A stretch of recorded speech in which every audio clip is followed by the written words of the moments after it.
Түркістан облысының Адами әлеуметтік дамыту басқармасы Анвар Исмаилов атындағы кәсіптік колледж пәні психология мамандығы бастауыш білім беру, тақырып ерте балалық кезең, оқытушы Маулана Гүлмира Рахматалиева. Мақсат: мектеп оқушыларының жас ерекшелігіне қарай және жеке басына тән ерекшеліктер туралы түсінік қалыптастыру. Міндет: мектеп оқушыларының жас ерекшелігінің кезеңдеріне сипаттама беру. Мектеп оқушысының жеке тұлғасының өзіндік ерекшеліктерін ашу. Қазіргі заманғы ғылымда адамның жас ерекшелігіне қарай оның даму кезеңдерін төмендегідей бөлінеді.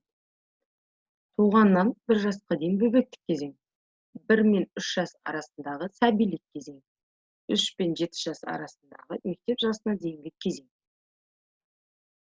Оқушылардың дамуының жас кезеңдері. Біріншісі, бастауыш оқушылар 6 жастан 10 жас аралығы, сынып 1-ден 4. Екіншісі, орта жеткіншек 11 мен 15 жас аралығы, сынып 5-ден 9. Үшіншісі, жоғары 15 жастан 18 жас аралығы, сынып 10-нан 12. Жас кезеңдерінің бұданғы кейінгілері: кемелдену 22-60 жас аралығы, егделік 61-ден 74 жас аралығы, кәрілік 75-ден 90 жас аралығы, 90 жастан жоғарғылар ұзақ өмір сүретіндер болып есептеледі. Бастауыш мектеп жасындағы бала үшін ең маңызды мұғалім. Бастауыш сынып жасындағы баланың салмағы 1 жылда 2-7 килограмма өседі. 6 жастан 12 жасқа дейінгі аралықта бала денесінің салмағы 2 есе артып, 18 килограммнан 36 килограмма дейін артады.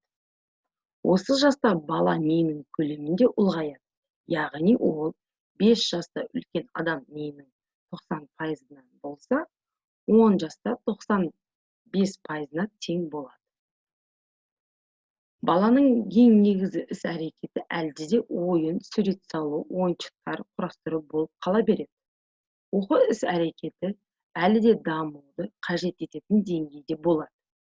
Оқу іс-әрекетіндегі тәртіп сақтаудағы қажетті іс-әрекетке ерлік беру алғашқы кезеңдерде ғана мүмкін болады.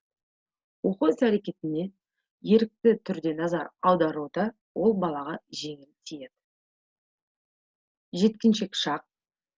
Педагогикалық тәжірибеде баланың жан-жақты дамуы мен мінез-құлқы жағынан қалыптасуының жеткіншек шағы 10-15 жас аралығы ең қиын кезең болып есептеледі.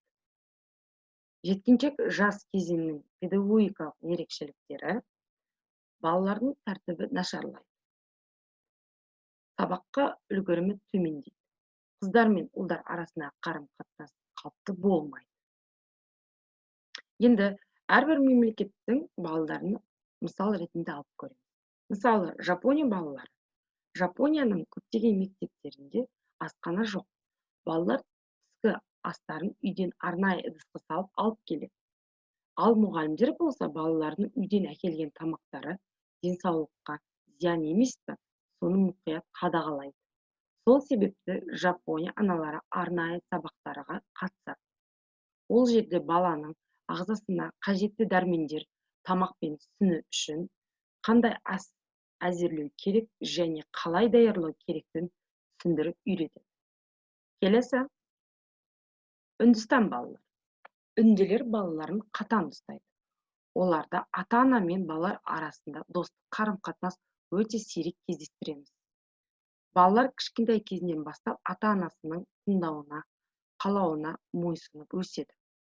Сондықтан да ер жеткенде немесе бой жеткенде әке-шешесі кімді қалайды, сол адаммен бас қосады.